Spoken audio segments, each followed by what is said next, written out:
আজকে বাজার থেকে কিছু মাছ এনেছিল, তো আমি আর মা কাটতেছিলাম। তো মাছগুলো কাটার শেষে আমি ভাবলাম যে আমি একটু মাছ নিয়ে একটু হাতে মেখে রান্না করি।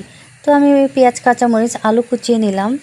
তাতে আমি সামান্য একটু বাটা মশলা দিয়ে হলুদ, মরিচ, লবণ, ধনিয়া, জিরার গুঁড়া দিয়ে সাথে সামান্য তেল দিয়ে মশলাটাকে মাখিয়ে সাথে মাছ দিয়ে দিলাম। তো মাছগুলো নতুন পানির মাছ, খুব ভালো ছিল, খেতেও খুব স্বাদ হয়েছিল। তো তরকারিটা যখন রান্না করি খুব দারুণ একটা স্মেলও বের হয়েছিল। তো যাই হোক, এমন নদীর টাটকা টাটকা মাছ খেতে কে পছন্দ করেন কমেন্ট করে জানাবেন। হাতে মাখা মাছ খেতে কে কে পছন্দ করেন আপনারা জানাবেন।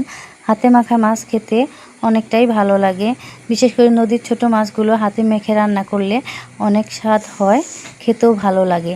আপনারা কে কে এভাবে হাতে মেখে রান্না করেন জানান।